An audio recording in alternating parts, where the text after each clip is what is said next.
My heart pounded so violently I thought the mattress itself might vibrate. I lay flat on my back in the dark bedroom of my mother's house in Salem, Oregon, pretending to be in the deepest sleep of my life.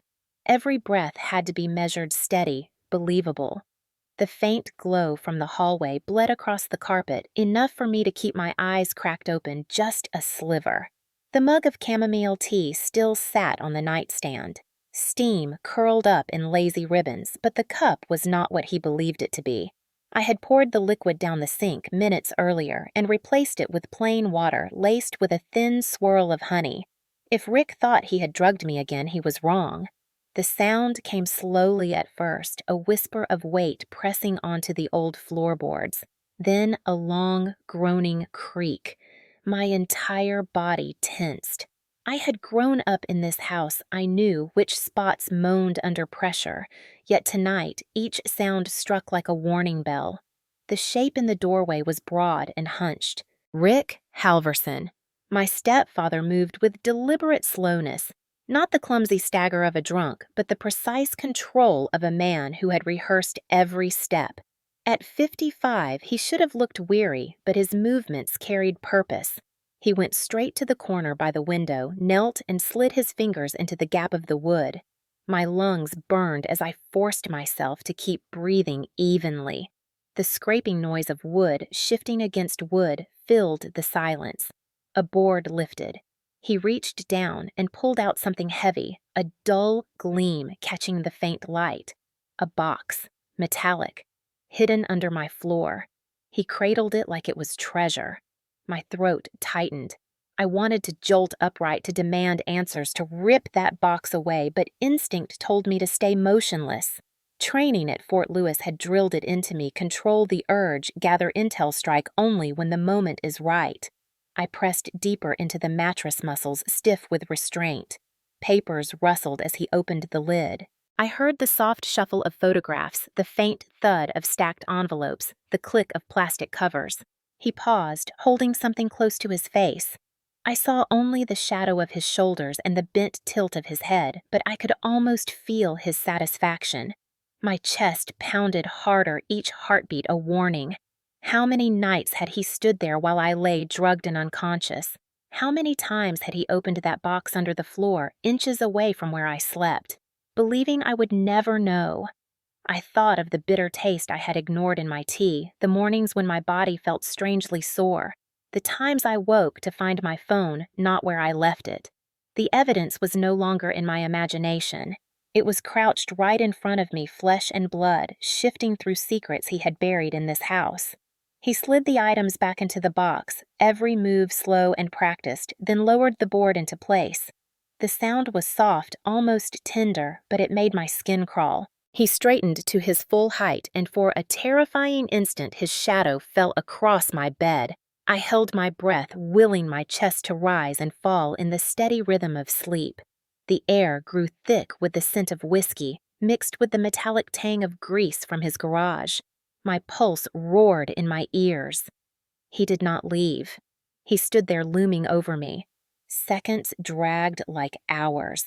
Then, with a voice low and rasped from drink, he leaned close to the darkness around my pillow, and he whispered my name. To understand how I ended up lying in that room, pretending to be asleep while my stepfather whispered my name, you need to know what life had become inside the Whitfield household. From the outside, our home on the east side of Salem looked ordinary, a pale blue house with a sagging porch swing and flower beds my mother still tried to keep alive.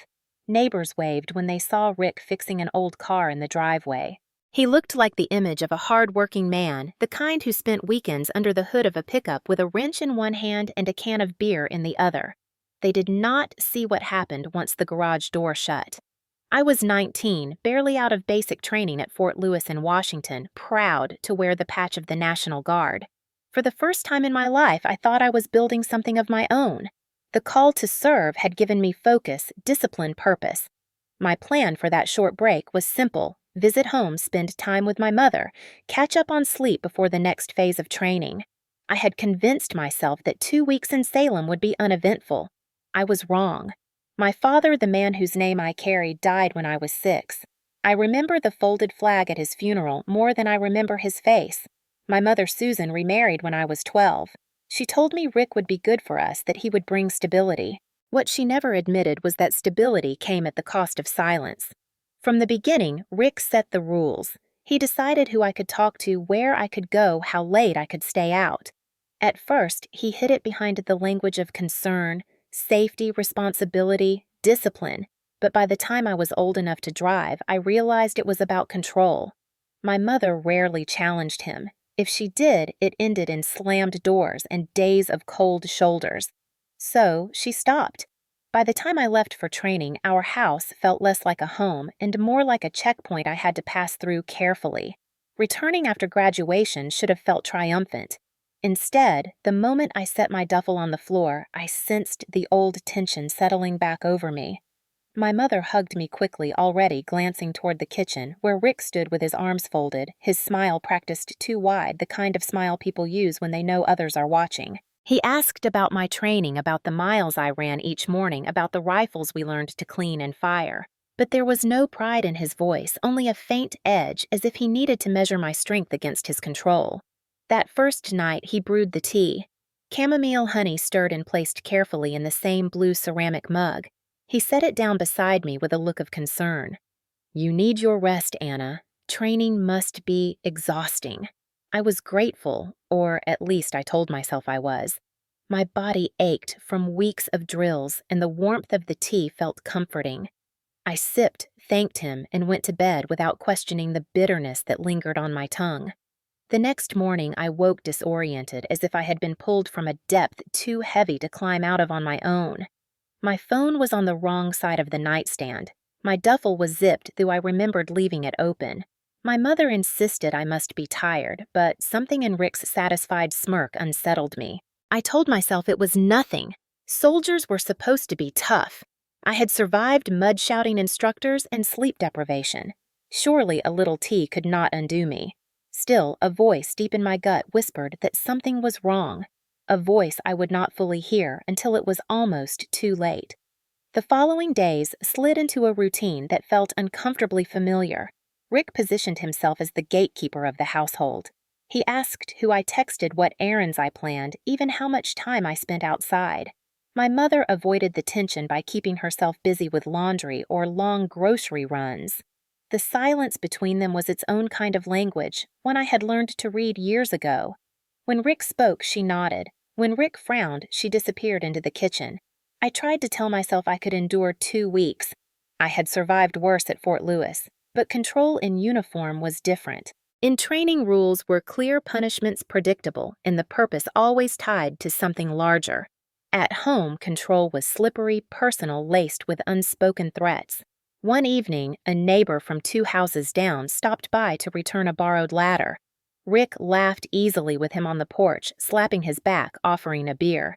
To anyone else, he looked like a dependable stepfather, proud to host his daughter fresh from military training. I stood in the doorway watching, knowing the moment the neighbor left Rick's smile would harden into something else.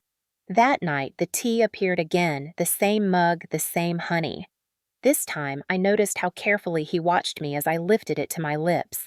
I drank quickly, eager to avoid his gaze, but the bitterness remained. Sleep pulled at me within half an hour, heavier than fatigue alone could explain. I fought to keep my eyes open, but my limbs betrayed me. When I finally woke, the clock read nearly noon. My mother's voice floated up the stairs, faint, detached. Rick's footsteps were the ones I heard first, slow and deliberate in the hallway before the floorboard groaned by my door. My body was groggy heavy, as though I had been swimming in cement. I told myself it was stress jet lag from the shift between military barracks and my childhood bedroom. Yet the suspicion grew stronger with each passing night. I remembered a lesson from training: when the same pattern repeats and the results are identical, it is no accident. The pattern here was simple. Tea at 9, darkness by 10, groggy mornings filled with disorientation. My belongings slightly rearranged, my sense of safety eroding. When I finally confronted my mother in the kitchen, she would not meet my eyes.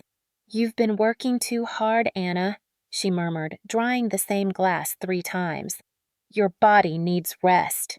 The words felt rehearsed like lines fed to her. Rick walked in halfway through the conversation and placed his hand on her shoulder, just enough pressure to silence her completely. He looked at me, then his smile soft, but his eyes cold. "Your mom's right. You need to trust us. Let us take care of you." The implication was clear. Trust meant obedience. Care meant control. That was the moment I realized coming home was not a visit. It was a test, a cage disguised as comfort. And every night he handed me that steaming cup, I felt the bars tightening around me. By the end of the first week, the tea had become ritual. 9 o'clock sharp, Rick would appear in the living room or the kitchen with the same blue mug, the steam rising in pale curls. He never asked if I wanted it. He simply set it down and waited. My mother sat nearby, pretending to watch the evening news, her eyes flicking nervously between us. I lifted the mug each time, trying to hide my hesitation, but the bitter undertone was impossible to ignore. Chamomile was supposed to soothe, to comfort. Instead, each sip left a chemical shadow at the back of my throat. I had learned during training to trust my senses to notice what others missed. Out in the field, a faint smell of fuel could reveal an engine not fully shut down. A flicker of movement could warn of an ambush. Here in my childhood home, the details told a story I could not yet piece together, but one that chilled me all the same. The mornings confirmed it. I woke as if surfacing from deep water limbs, heavy memory fractured. One day, my phone rested on the opposite side of the nightstand. Another day, my laptop, which I had closed, was open with a different screen glowing. Once, I found my military duffel zipped tight, though I had left it half open. None of these things alone proved anything, but together they whispered a pattern. Someone had been in my room while I slept, someone who expected me not to notice. I told myself to be rational. Maybe my mother had tidied up, though she had never once touched my things in the past. Maybe I was too exhausted from weeks of training. But the unease grew heavier with each incident. The worst moment came late one night when I stirred half awake and caught the faint murmur of Rick's voice downstairs.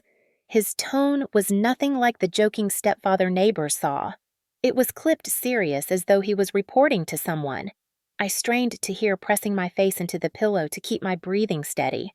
A single word caught me Thursday, then another timeline. The rest blurred into fragments I could not catch. My skin prickled with a rush of fear. He was making plans detailed enough to involve deadlines. But plans for what I lay frozen until silence returned, the house once again settling into its familiar creaks. The next morning I asked him casually if he had been on the phone late. He smiled in that practiced way, shaking his head. "You must have been dreaming, Anna. You were out cold by 10. The way he said it made my stomach knot. Out cold. He knew exactly how deeply I had been sleeping. Too deeply. That afternoon, I met up with an old high school friend for coffee in downtown Salem. The cafe was noisy, filled with students from Willamette University, but even the chatter could not quiet my nerves. I confessed that I had been waking up disoriented, that I felt like my things were being moved. My friend gave me a worried look, but offered easy explanations: stress adjustment, overwork. I smiled and nodded, but inside, I knew this was not stress. Stress did not rearrange laptops or erase hours of memory. Stress did not have a name: Rick. That night, when the mug appeared, I hesitated longer than usual. His eyes lingered on me, sharp, expectant. I forced a sip, then set it down. He leaned back, satisfied, as if my obedience had been tested and confirmed. My gut clenched. This was no act of care. This was control, and the more I thought about it, the more certain I became that I was being drugged in my own home. That night, I lay awake longer than usual, turning over every small detail in my head until they formed a pattern I could no longer ignore. I thought of the bitterness, the misplaced phone, the way my duffel had been zipped.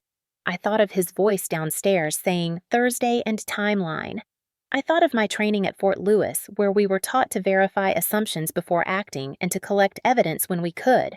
Acting without proof could ruin everything, but doing nothing could cost me my life. I decided to gather proof. I told Rachel I was staying in that night and set my phone on the dresser with the camera aimed at the bed, tucked into the strap of my duffel so it would not be obvious. I left the blue mug on the table untouched and drank from a glass I had prepared myself, making sure to pretend the usual movements. When Rick brought the tea, I kept my face turned away and watched the steam as if hypnotized by it. He stood there longer than usual, watching me drink, his jaw tight.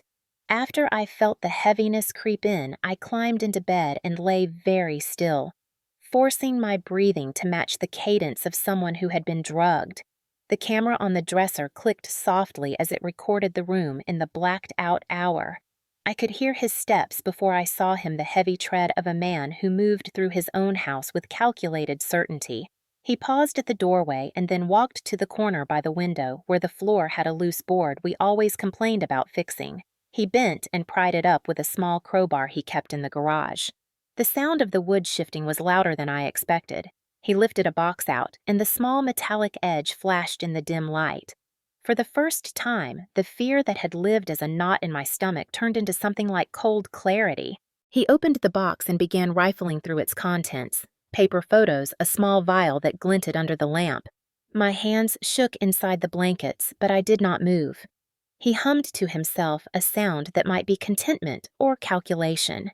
He pulled out what looked like an identification card and held it up to the light, comparing it to something on his phone.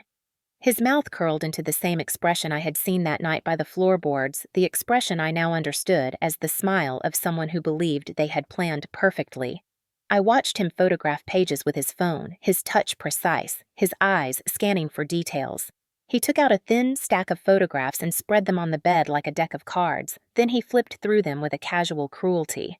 I could not see the faces clearly, but I could see dark hair women around my age in different places, in apartments, in office lobbies, and beaches with dates scribbled on the back. His fingers hovered over one photo longer than the rest, and he smiled in a way that made the blood drain from my face. He spoke into his collar low, as if leaving a message. The words were muffled on the recording, but I heard fragments like schedule and transfer and tidy. He closed the box and slid it back into the hole beneath the floorboard as if tucking away an animal. Then he straightened and paused at the foot of my bed. For a terrifying instant, I expected him to look down and expose my deception. He did not. Instead, he whispered something I could not make out, his breath hot and slurred by drink. Then he left the room with the same careful steps he had used to come in. When the house settled and the clock hummed past midnight, I fumbled for my phone, heart pounding so hard I could barely see. I stopped the recording and played back the first shaky minutes until the image steadied and Rick appeared just as I had seen him. The video showed him lifting the floorboard and pulling out the box. It showed the vial and the photographs. It showed the way he photographed items and spoke into his collar. I watched the footage 3 times, each replay burning the realization deeper into me. This was no longer speculation. This was evidence. I felt panic like a rising tide, but beneath it a colder, harder edge formed. I was no longer a girl trapped in someone else's house. I was a soldier with proof in my hand. I texted Rachel 2 words, "I have it." Be at my place in an hour. The morning after I captured the footage, Salem looked the same as it always did. A drizzle hung over the streets, neighbors dragged trash cans to the curb, and my mother watered the dying petunias on the porch as if nothing in her world had changed. But for me, everything had shifted. In my pocket sat the phone that proved what I had feared for weeks. Rick was drugging me and hiding a secret life beneath the floor of my bedroom. My head throbbed with exhaustion. I had slept barely an hour after recording him, my mind replaying every frame of the video until I could hardly breathe. When I finally stepped into the kitchen, Rick was already there. He sat at the table with a plate of toast, his eyes scanning the local paper, though I knew he was not reading. He looked up when I entered and smiled that same practiced smile. "Morning, Anna. Sleep well?"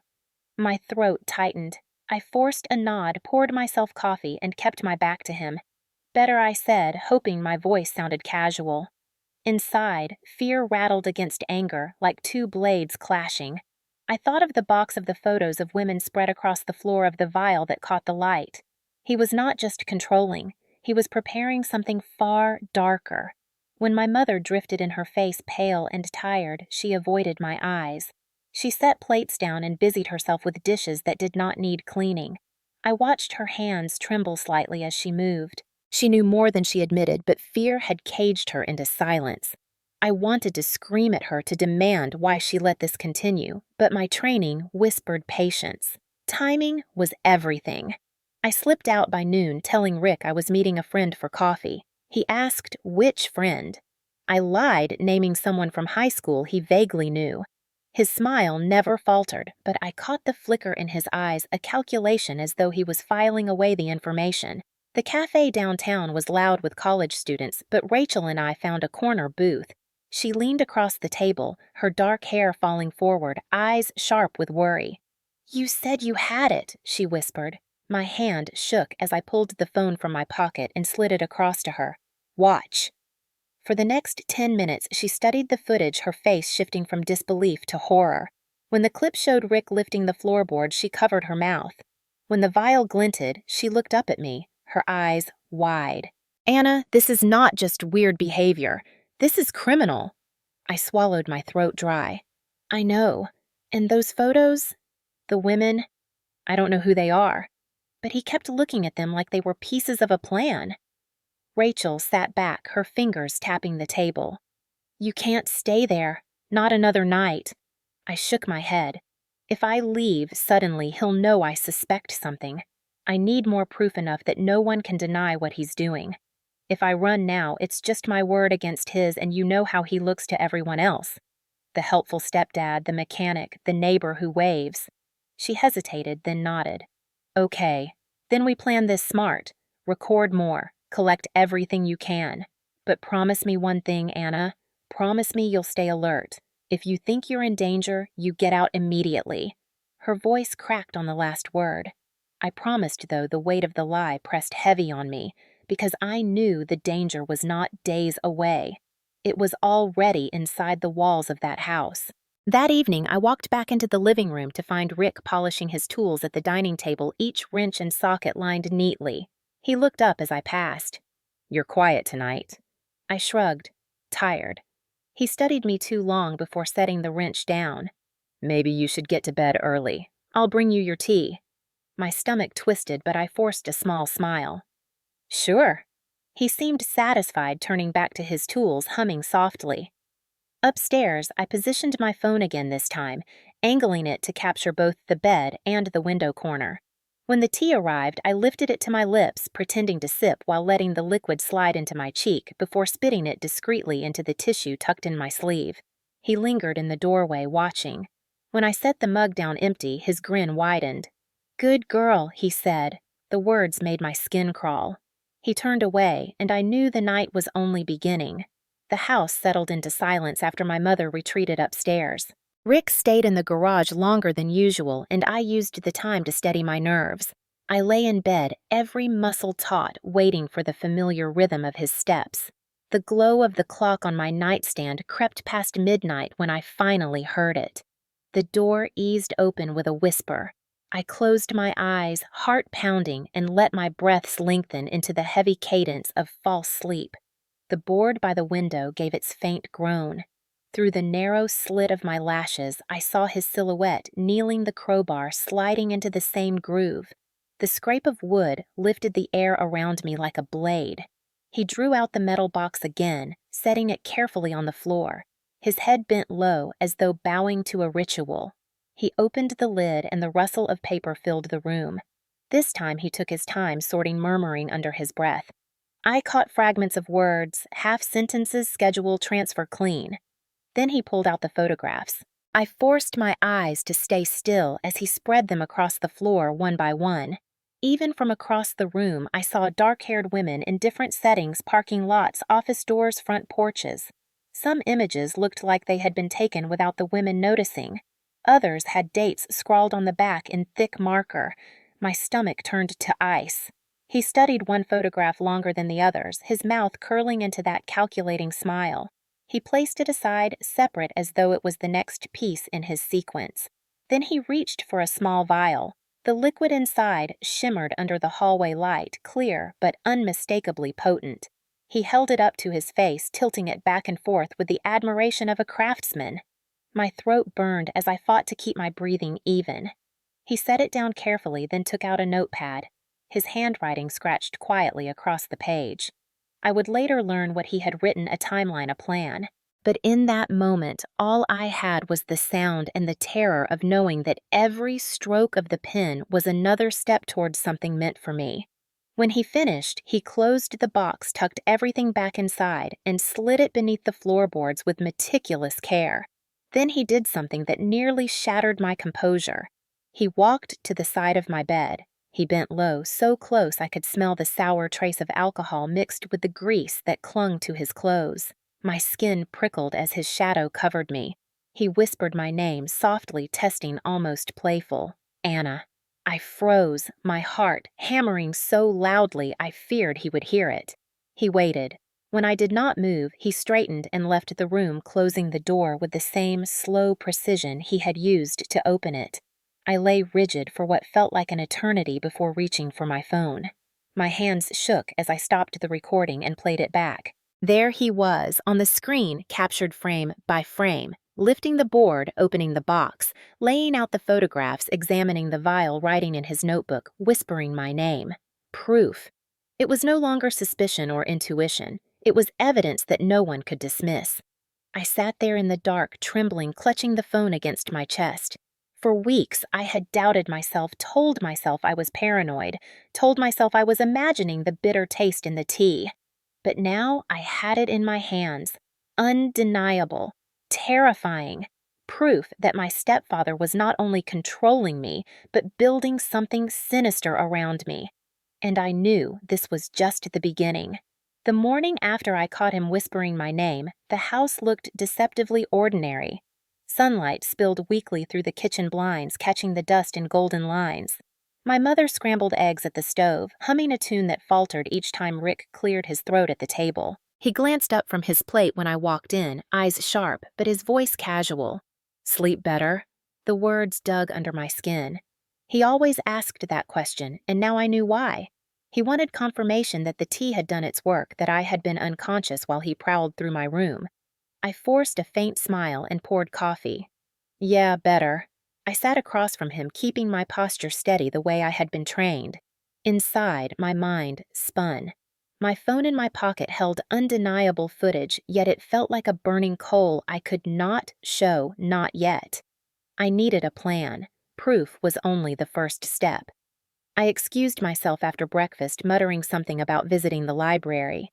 Instead, I walked briskly to the small park near downtown Salem, where Rachel waited on a bench beneath the wide branches of an oak.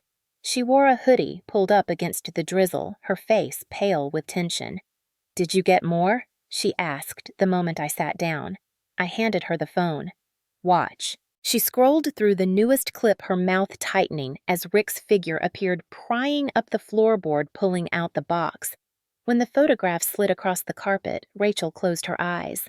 "Anna, this is worse than I thought. This isn't just paranoia. He's planning something." "I know," I whispered, and he whispered my name. He wanted to see if I'd wake up. Rachel turned toward me, her expression hard. "You can't stay there another night. I have to," I said, forcing my voice steady. "If I leave suddenly, he'll know. I need more, enough that no one can deny it. Right now, it's just images and video. I need context, dates, names, something police can act on without hesitation." Rachel exhaled, frustrated, but nodded. "Then you need to be careful. Smarter than him. Record every night. Document everything. And if he makes a move before you're ready, you get out. Promise me." I promised, though the word felt fragile in my mouth. That evening, the tea came again. Same mug, same honey, stirred in precise circles.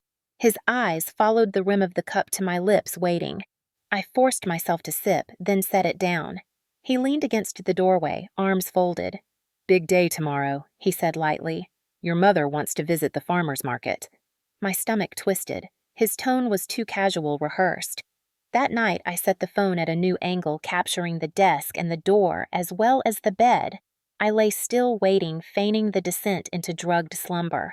When the door creaked open, adrenaline surged through me. He moved with the same deliberate steps, but this time he carried my duffel. He sat at my desk and opened it, rifling through the contents while I lay frozen. He pulled out my military papers, the ID I kept in a side pocket, even the small notebook where I had written training notes. He photographed each item with his phone, methodical calm. Then he returned to the floorboard, pried it open, and slipped the papers into the box with the others. When he finally left, I lay trembling, the silence pressing heavy around me. I reached for my phone and stopped the recording. Watching it back, I saw him handle my ID with a strange kind of pride, almost admiration, before tucking it away. It was not just control anymore. He was collecting me piece by piece, like I was inventory in a ledger. The next morning, Rachel met me at the cafe again. I showed her the new footage. She pressed her hand to her mouth, shaking her head. This is escalating. He's building something, an identity maybe. Anna, this is more than family abuse. This is a crime that spans beyond you. I nodded, the fear inside me sharpening into resolve. He mentioned Thursday, a timeline. Whatever he's planning, it's coming soon. Rachel's eyes widened. That's 3 days from now. The ticking clock began to echo in my head. 3 days, 72 hours. That was all the time I had to gather enough proof to prepare myself to survive. The pressure of those 3 days pressed against my chest like a weight. Every tick of the clock sounded louder than it should. Every shadow in the hallway looked sharper, and every time Rick glanced at me, I felt the timeline move closer. I trained myself to keep my face neutral, but inside, my thoughts spiraled, calculating, adjusting, searching for angles. On Tuesday night, the second day before Thursday, I prepared more carefully than ever. I set up 2 phones to record, one hidden in my duffel, the other propped on the bookshelf with a sweater draped casually over it. I swallowed the fear in my throat and poured the tea down the sink before Rick returned to check on me. When he came into the room, I held the empty mug out like a child showing proof of obedience. His grin was sharp too, pleased. Good, he said. You need your rest. Once again, I lay down, feigning the heavy slide into unconsciousness. I waited until my breathing evened, until I heard his steps returning. The door clicked open. This time he carried more than the crowbar. He brought in a black folder I had never seen before. He knelt, pried up the floorboard, set the box aside, and opened the folder on the carpet. Pages rustled. From my narrow view, I saw lines of writing charts, dates circled in red. He flipped through them, then took out airline tickets, holding them to the light. My stomach clenched when I saw the date, Thursday, Portland International Airport. He placed the tickets with the vial as if they belonged together, part of one plan. Then came the photographs again. This time he muttered names under his breath. Jennifer, Maria, Lisa. Each name punctuated by the shuffle of another image. He added a new photo to the stack, one I recognized instantly, me. It was the picture taken at Fort Lewis during graduation. My uniform pressed my expression proud. Seeing it in his hands twisted my insides. He laid it beside the others as if I was the next entry in his sequence. I forced myself not to move, but the heat of terror rushed through me. He scribbled notes in his pad, repeating phrases I could barely catch. Thursday morning. Accident. Transfer complete. His voice was calm, certain, like a man following a recipe. When he finished, he tucked everything back into the box, slid the board into place, and stood at the foot of my bed. He stared at me for a long time. The silence thickened. I thought he might call my name again, but instead, he whispered something lower, almost a promise. Then he left. When I checked the footage, my blood ran cold. The camera caught every detail, the folder, the tickets, the names, my photo among the others. Rachel nearly cried when she watched it the next morning. Anna, he's planning to get rid of you. Thursday isn't just a date, it's a deadline. Her words echoed the fear I had tried to bury. We have 2 days, I said, my voice steadier than I felt. We need to think like soldiers, not victims. Gather evidence, stay calm, and strike when it matters. She grabbed my hand. Promise me you won't wait too long. If it comes down to it, if you even sense he's moving early, you run. I nodded, though the truth was heavier. Running would not save me. He had planned too carefully, hidden too long. The only way out was to expose him completely. That night, Wednesday, the eve of the deadline, I sat on my bed, staring at the mug. I thought about my father's folded flag, about the pride I felt at Fort Lewis, about the oath I had taken to defend against threats, foreign and domestic. I never thought domestic would mean the man under my own roof. I tipped the tea into the sink, replaced it with water, and prepared myself for what I knew was coming.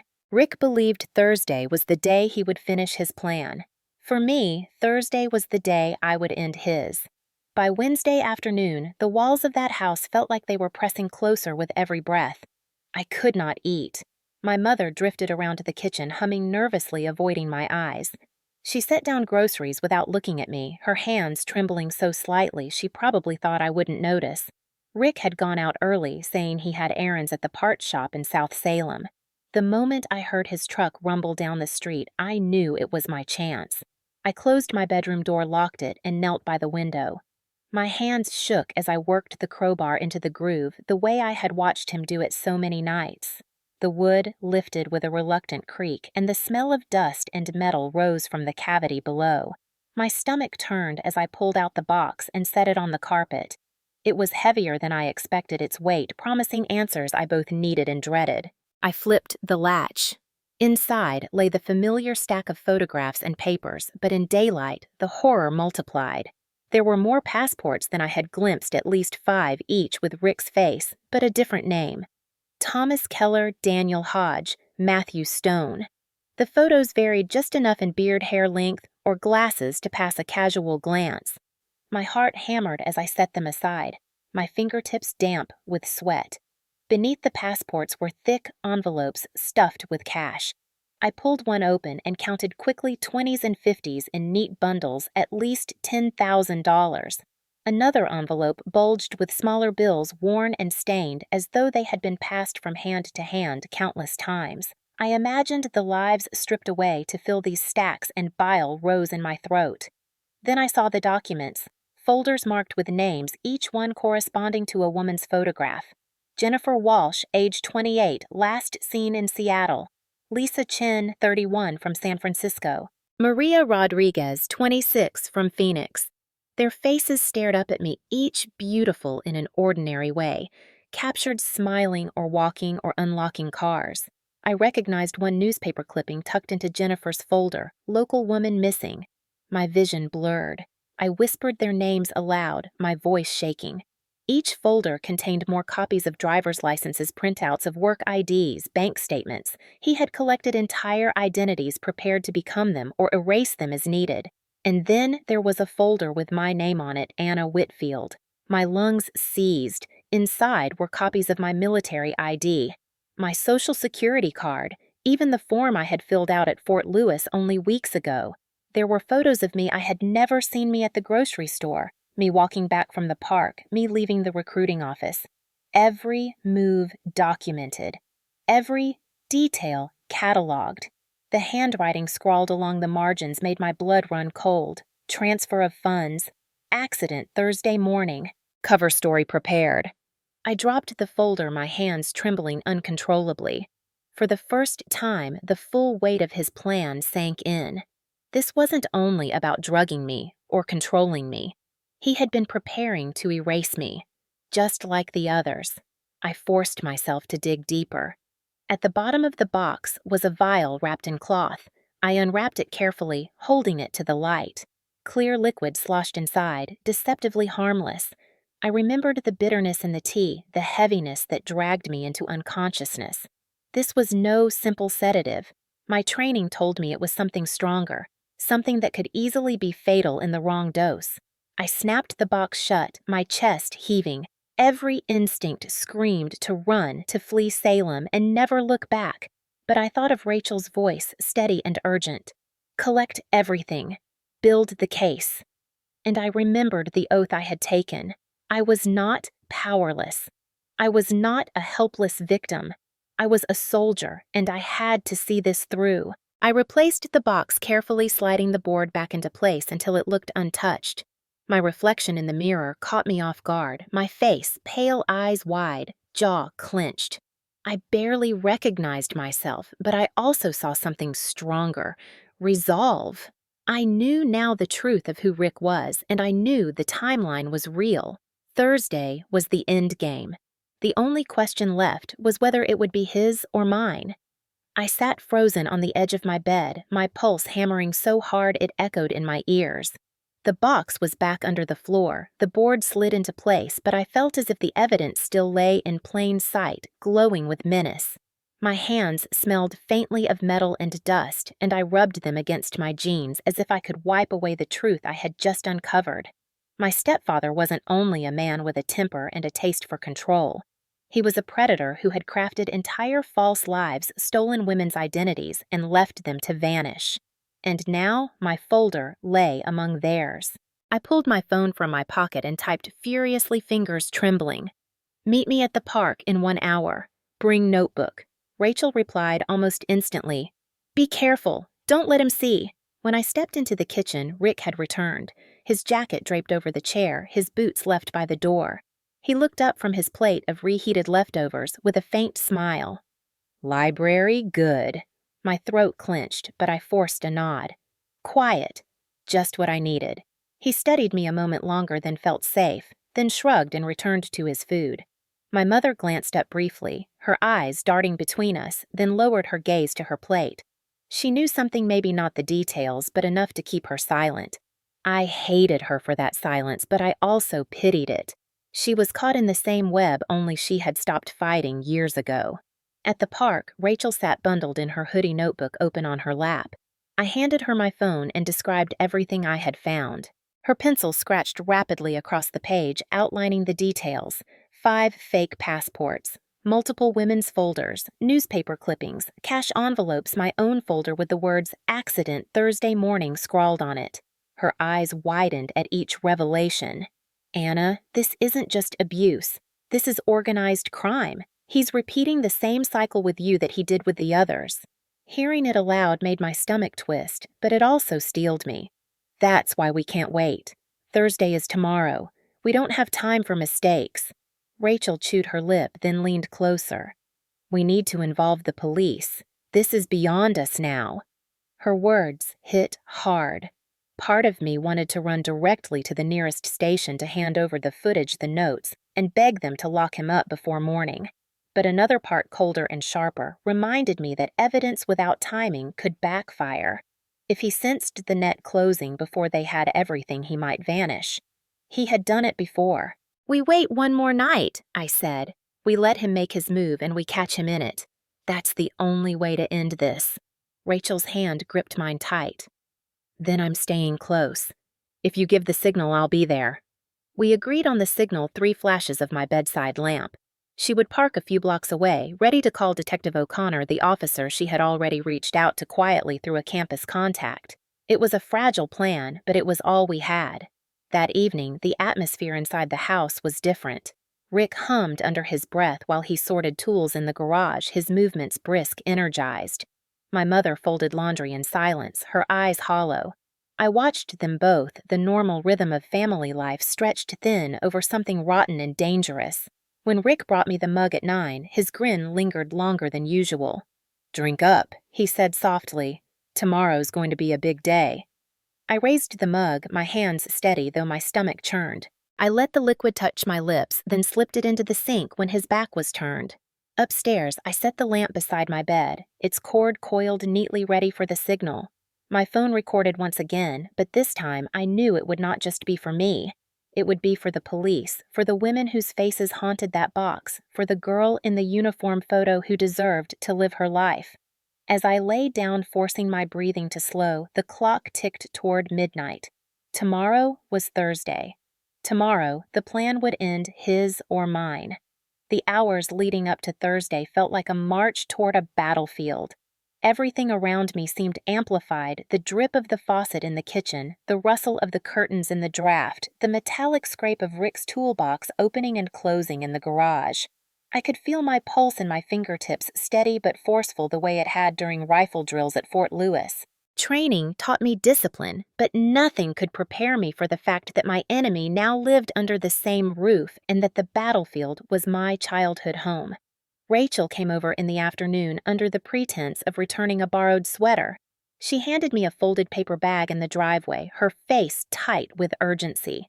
Inside was a small lapel microphone, one of the devices Detective O'Connor had loaned her through his unit in Portland. He had not promised much, only that if I provided clear, real-time evidence, he could act.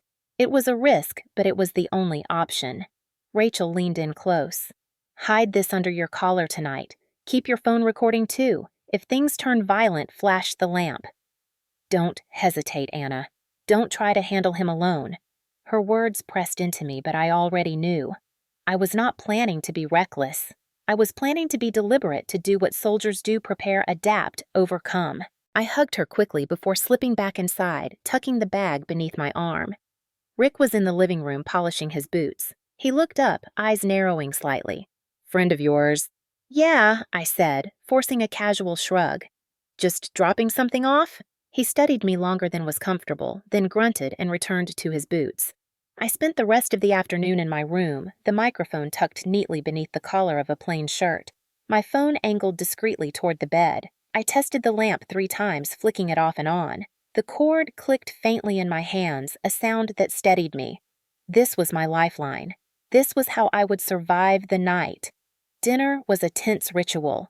My mother set the table, her hands trembling just enough to clink the silverware. Rick carved into the roast chicken with unnecessary force, his smile plastered on like a mask. "Big day tomorrow," he said, looking at me across the table. "We'll take a drive. Maybe Portland." My fork froze halfway to my mouth. Portland. The airport tickets I had seen. The word accident scribbled in my folder. I forced myself to swallow and meet his gaze. "Sounds nice." After dinner, I excused myself early, claiming I was tired from drills and needed rest. Rick's eyes followed me as I climbed the stairs, the weight of his gaze crawling up my spine. In my room, I shut the door and exhaled shakily. I adjusted the microphone, pressed record on my phone, and lay on the bed with the lamp ready. Every sound from downstairs felt magnified. The clatter of dishes, the thud of a cupboard, the shuffle of footsteps. The house seemed to hold its breath. Around 10, the familiar creak of the stairs reached my ears. I closed my eyes, halfway heart-pounding, and slowed my breathing. The doorknob turned, the door opened, and Rick's shadow filled the frame. He stood there for a long moment, watching. Then he whispered softly, almost tenderly, "Anna." My chest tightened, but I kept still. He stepped inside, carrying the crowbar and a small black bag. He set them quietly by the wall and moved to the window corner. The crowbar slid into the groove, the board lifted, and the box emerged once again. I lay motionless, eyes nearly shut, but the microphone caught every scrape, every whisper. He muttered about the schedule, the accident, the transfer. He laid out the photographs like he was setting pieces on a chessboard. Then he pulled out the vial and syringe. My fingers itched to flash the lamp to end it right there, but I forced myself to wait. Timing was everything. He stood and approached the bed vial in one hand, syringe in the other. My throat constricted, but I remembered my training control. "You're breathing. Keep your body calm." He leaned over me, whispering again, "Sleep well, Anna. Tomorrow you won't wake up." That was the moment. My hand shot to the lamp, flicking it 3 times in rapid bursts. Light flashed across the room. Rick jerked his head up, confusion flickering across his face. Then footsteps thundered outside, and the front door crashed open. Voices shouted, "Police! Don't move!" Rick spun toward the door vial, still in his hand. His face twisted from confusion to rage, and for the first time I saw him without any mask at all. A predator cornered. He lunged for the box, but the officers poured in, guns raised. "Drop it." One barked. For a second, I thought he might fight, that he might try to use the syringe, but the sheer force of their presence froze him. He raised his hands slowly, vial trembling between his fingers, his eyes burning into mine. "You think you've won?" he hissed, voice low, but caught perfectly on the mic. "You have no idea what's coming." The officers tackled him, wrenching the vial from his grip, forcing him face down onto the carpet. The box lay open, spilling photos and passports across the floor. The truth was no longer buried. It was out in the open, undeniable. I sat up, my body shaking but my voice steady as I said into the microphone, "This is what he's been doing. This is who he really is." The room was chaos the moment Rick hit the carpet. Officers surged in, their voices sharp and commanding, the gleam of their flashlights slicing across the walls. My mother's scream echoed from the hallway as she stumbled up the stairs, her hands clutching the banister. Rick thrashed beneath the weight of 2 officers, snarling, his voice raw. "You don't know what you're doing." This is my house. Detective O'Connor stepped into the doorway, tall and broad, his face grim.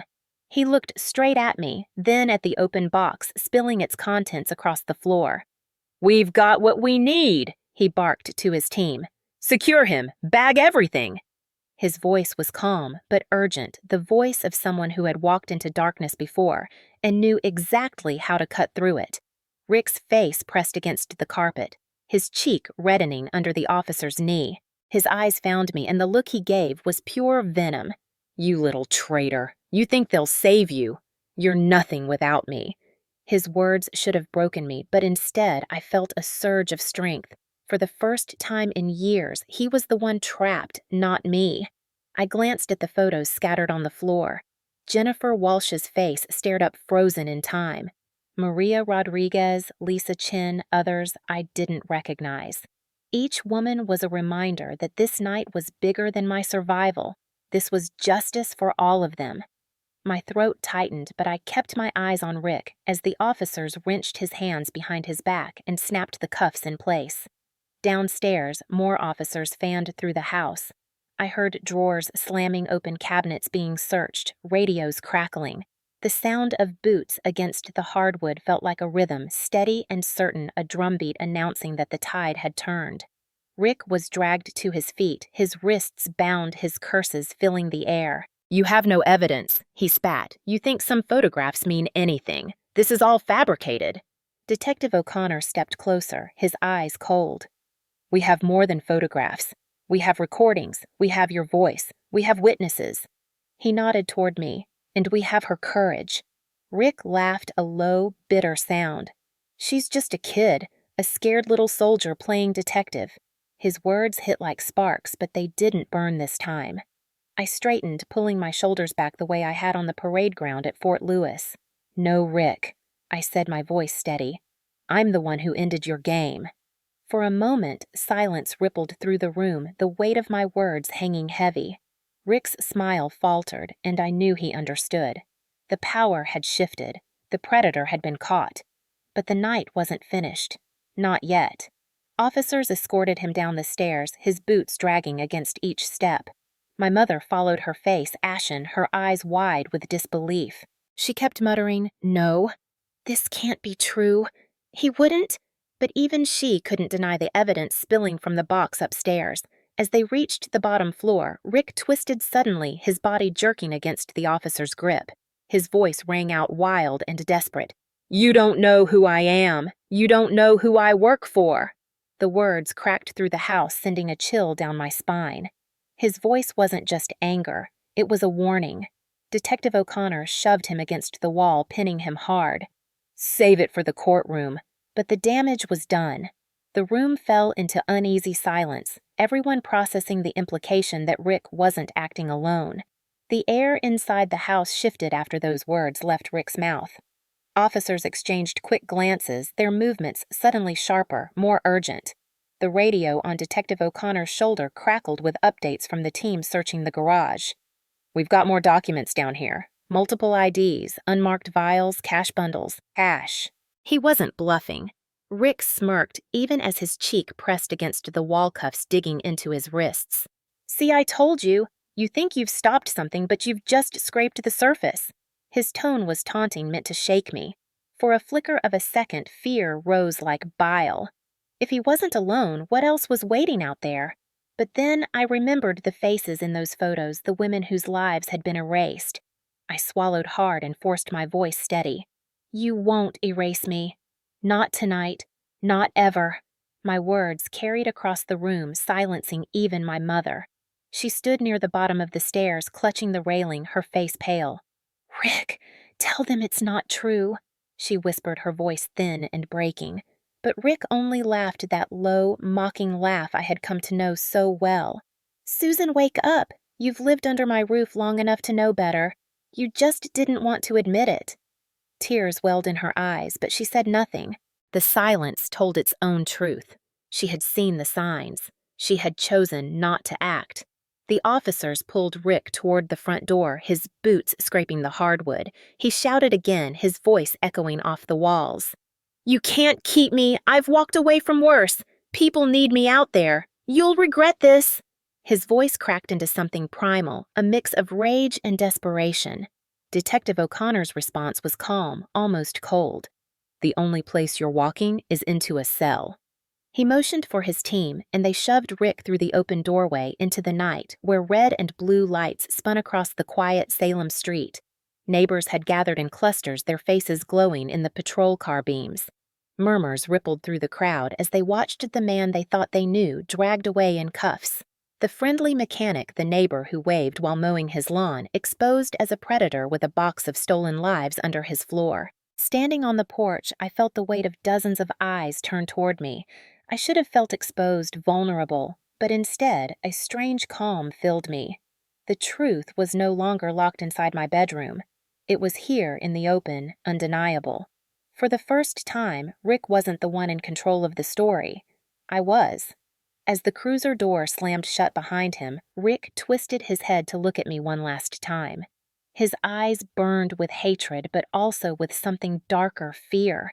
He mouthed words I could barely make out. "This isn't over." The engine roared to life, drowning him out. The car pulled away, carrying him into the night, into the system that would finally strip him of the power he had held over us. My knees nearly buckled, but I held steady, gripping the porch railing.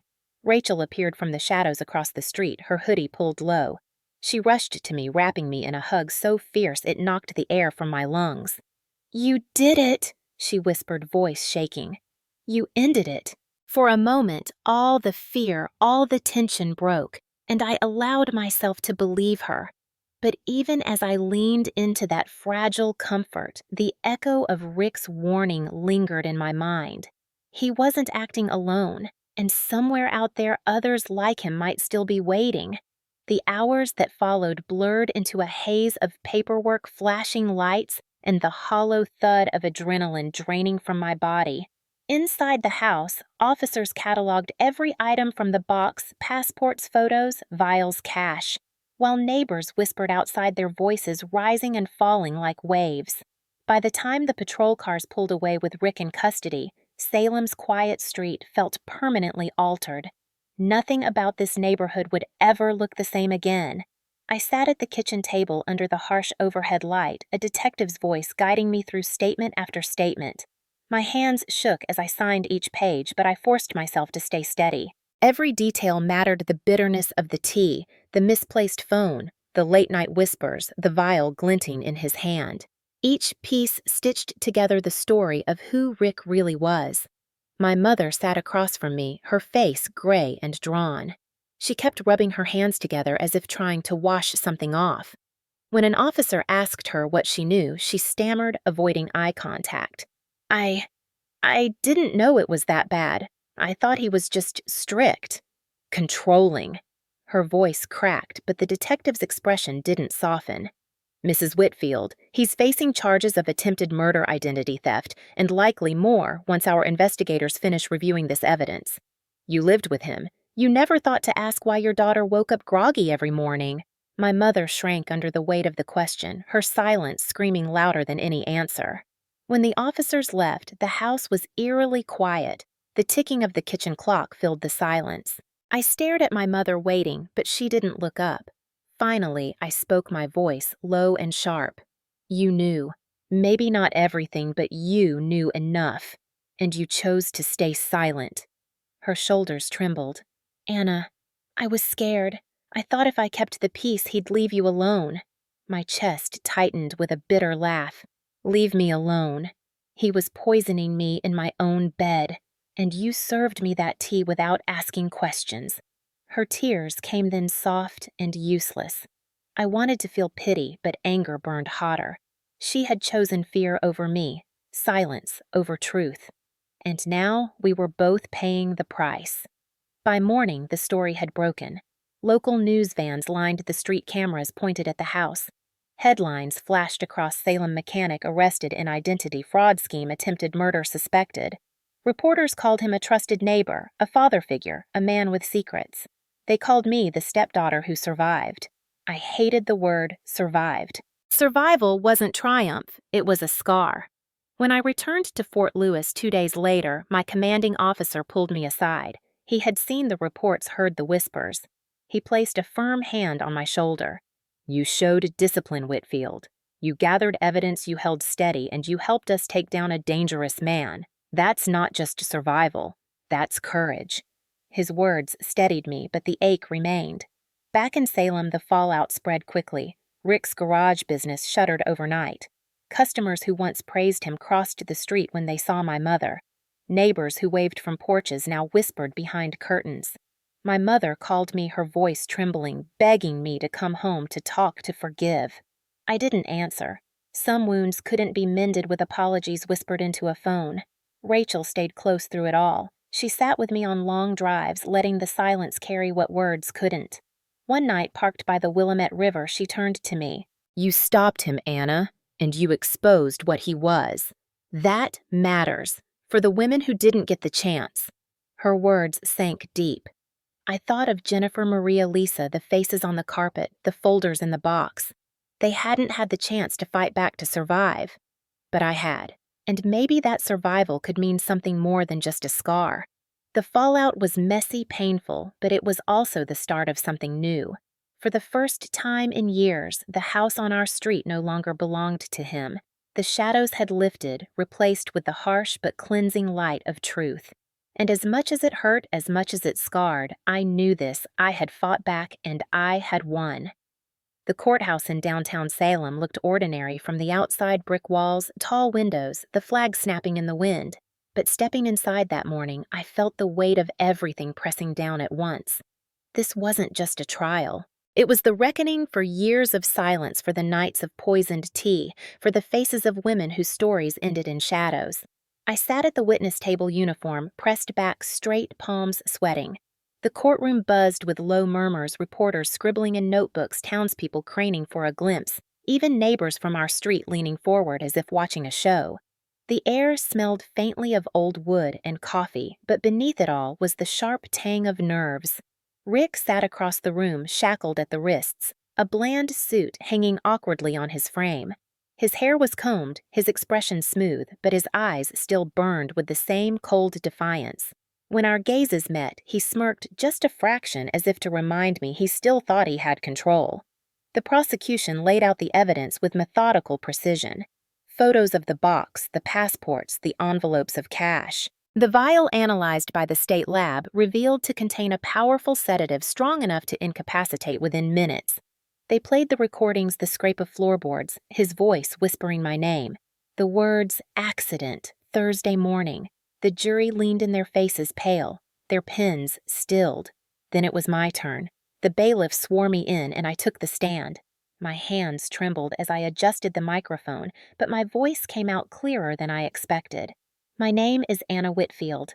I am 19 years old, a soldier stationed at Fort Lewis, and I am here because my stepfather tried to erase me." The courtroom hushed. I told them everything: how the tea always tasted bitter, how I woke up groggy, how my phone and laptop were moved, how I suspected, tested, and recorded. My voice wavered when I described watching him spread out the photographs of other women on my carpet, but I pressed on. I owed it to them, to Jennifer and Maria and Lisa. The defense tried to shake me. The lawyer leaned on the podium, his tone oily. "Miss Whitfield, isn't it true you were under immense stress from military training? Isn't it possible you imagined the taste in the tea, that you exaggerated what you saw?" I looked him straight in the eye. "Stress doesn't put photos of missing women under my floor. Stress doesn't forge passports with my stepfather's face. And stress doesn't make him whisper my name while holding a vial of drugs." The jury shifted, nodding slightly. The lawyer pressed again, asking if I hated Rick, if I had reason to lie. My chest tightened, but I answered firmly. Yes, I hated him, but I didn't lie. I recorded the truth because I knew no one would believe me otherwise. That is why you are all seeing it with your own eyes. For the first time, Rick's mask cracked. His smirk slipped, replaced by a sneer. He muttered something under his breath, loud enough that the judge slammed the gavel. "Mr. Halverson, you will remain silent." The session ended for lunch, but my testimony still echoed in the room. As I stepped down from the stand, my legs shook, yet my back stayed straight. I passed Rick as deputies led him out. His eyes flicked to me and he hissed, barely audible, "This isn't over." But this time I didn't flinch. I walked past him, the sound of my boots steady on the courtroom floor. When court reconvened after lunch, the atmosphere had shifted. The jurors returned with the same somber expressions, but now they carried the weight of my words, the images of the box, the sound of his voice whispering in the dark. I took my seat in the gallery, my uniform collar stiff against my throat, and waited. The prosecution called their next witnesses. A toxicologist testified about the vial, explaining how a small dose caused drowsiness, but a larger one could stop breathing entirely. A handwriting expert confirmed that the notes in the timeline were written in Rick's hand. Then Detective O'Connor took the stand, describing the sting operation, the flashing lamp, the moment his team stormed into the house. He spoke calmly with precision, as if laying bricks for a wall no lie could climb over. The defense tried to fight back. They painted Rick as a misunderstood man, a mechanic under stress, a husband trying to keep a difficult household together. They claimed the box was a collection of fantasies, that the photographs were odd hobbies, that the drugs were unprescribed sleep aids. I watched the jurors' faces as these words fell flat. Nobody in that room could look at Jennifer Walsh's smiling face or hear my recording without knowing the truth. Rick himself chose to testify. Shackled but defiant, he leaned toward the microphone with that same smirk I had seen 1,000 times at home. He called me an ungrateful stepdaughter, accused me of staging the recordings, claimed Rachel had coached me out of revenge. He tried to charm the jury with stories of raising me since 12, of fixing neighbors' cars, of being the man of the house. But when the prosecutor cross-examined him, his mask slipped. They asked why his fingerprints covered the syringes, why his handwriting matched the timelines, why his photo appeared in 5 different passports.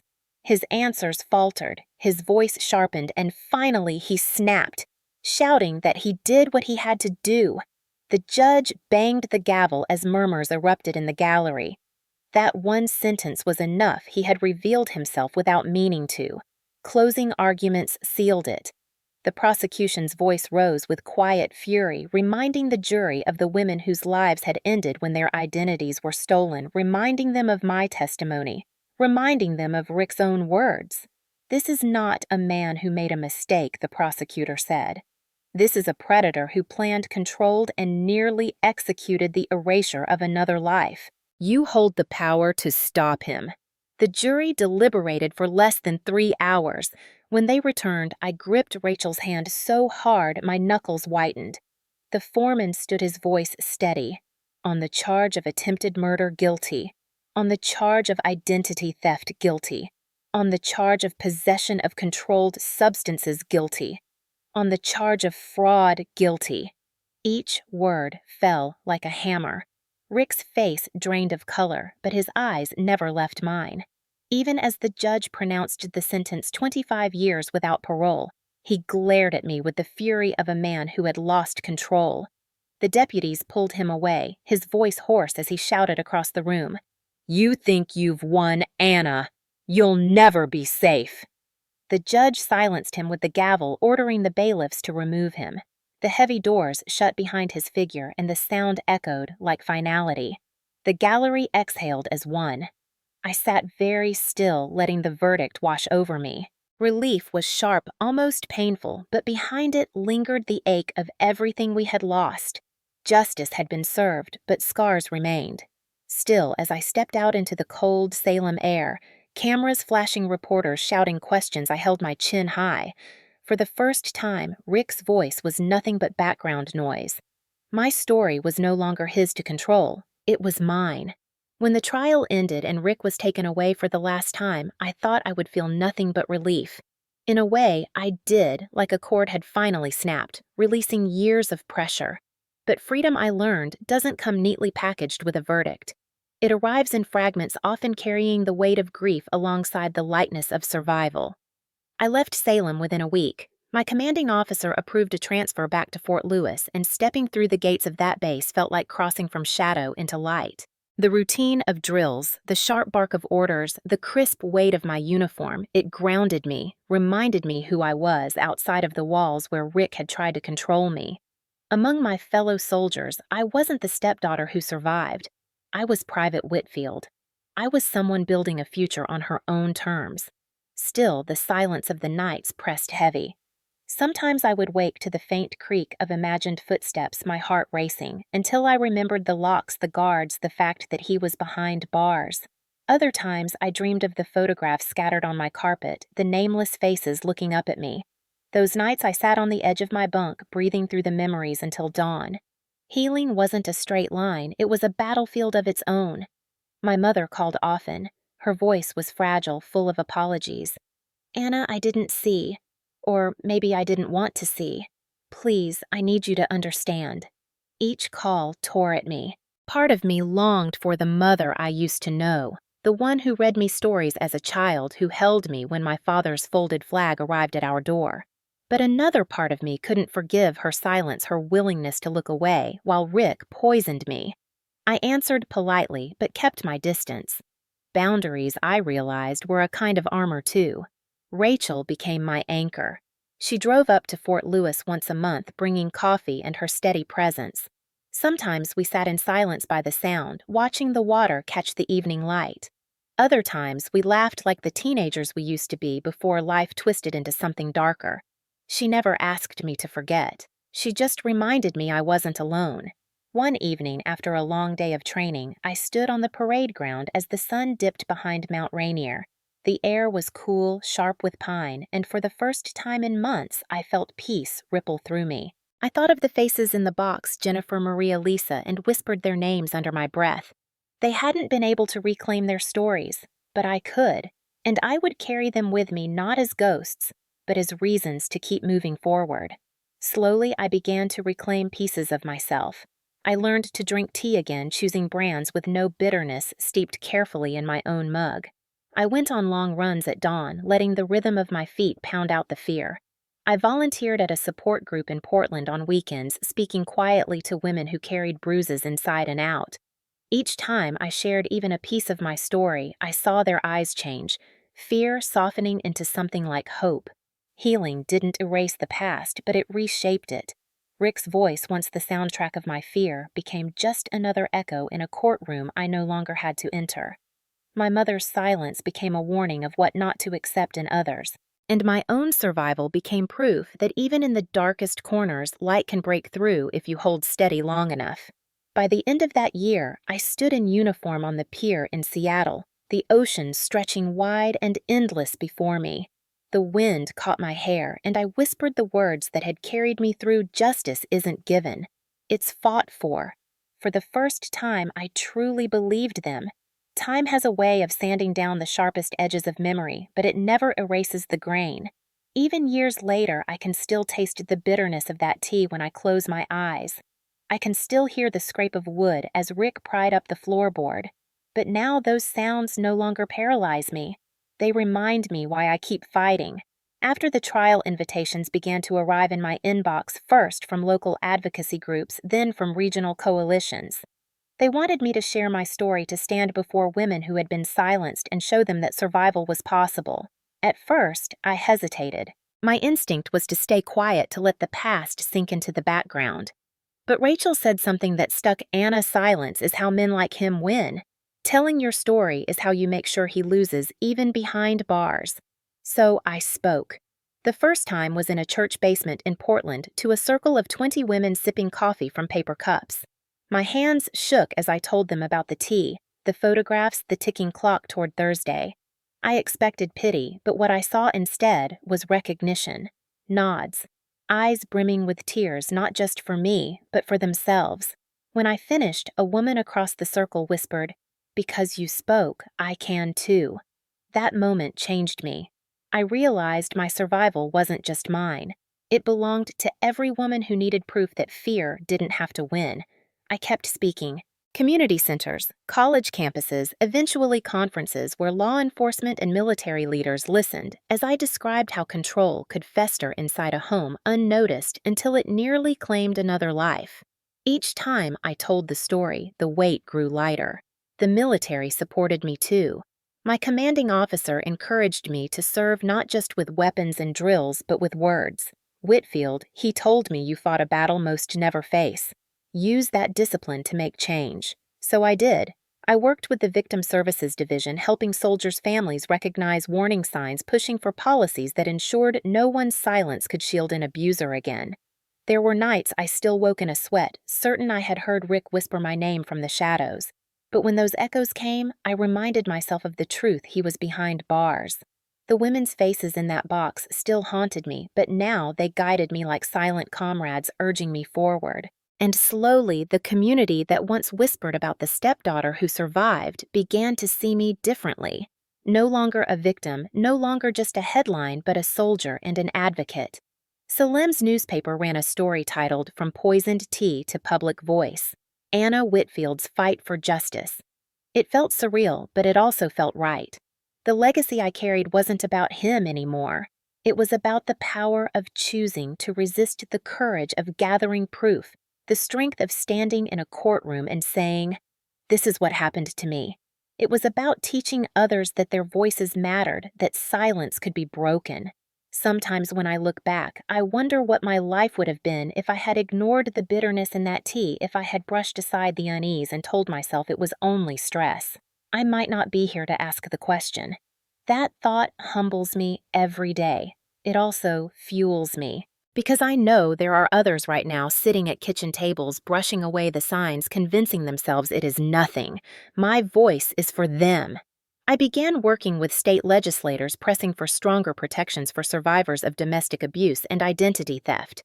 I stood in hearing rooms, my uniform crisp, my words sharp, recounting how easy it had been for Rick to hide in plain sight, how long the silence had lasted before someone believed me. Policymakers listened, and small changes began: funding for survivor shelters, training for officers, grants for advocacy groups.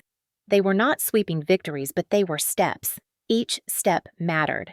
Rachel remained by my side through all of it. We sometimes laughed about how our friendship, once built on shared math homework and Saturday movies, had become something heavier, forged in fire. But there was joy, too. She reminded me to live, to breathe beyond the past. Together, we hiked trails near Mount Hood, cooked messy dinners, and reclaimed pieces of the normal life Rick had tried to steal. My mother called less as the years passed. Her voice always trembled, full of regret, but she never asked to see me. Perhaps she knew the answer. Forgiveness is not a door that opens just because someone knocks. It requires rebuilding, and she never picked up the tools. I mourned that loss, but I did not let it chain me. Family is not always blood. Sometimes it is the people who stand in the dark with you until the dawn comes. On the anniversary of the trial, I visited the Willamette River. The air smelled of pine and rain, the water running steady and sure. I brought a single flower for each woman whose folder I had found Jennifer Maria Lisa and the others whose names I whispered like a prayer. I set them on the water, watched them drift away, and felt the ache in my chest soften. They had not been forgotten. Their stories now lived through mine. To this day, people still ask if I regret staying in that house long enough to gather proof, if I wish I had run earlier. My answer is always the same. I regret the pain, but not the choice. Because that choice turned me from prey into witness, from victim into survivor, from silence into voice. Rick thought he had written the ending. He was wrong. I wrote it instead. And if you're listening to me now, whether you're watching this from a quiet living room, a busy cafe, or a place you never wanted to be, hear this: pay attention to the small signs. Trust your instincts. Speak when it is hardest, because justice isn't something handed to us. It's something we fight for, one choice, one truth, one voice at a time. When I think about everything that happened, the bitter taste of tea, the creak of floorboards in the dark, the secret folders of women who never had the chance to speak, I realize my story could have ended in silence. But it did not. It became a voice, a warning, and a promise.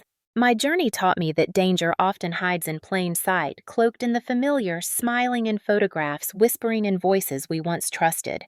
Yet it also taught me something greater: that survival is not the end of the story, it is the beginning. For me, survival meant finding courage not only to escape, but to confront, to testify, to rebuild. It meant discovering that even when family fails you, even when trust is shattered, you can choose who you become afterward, and in that choice lies real power.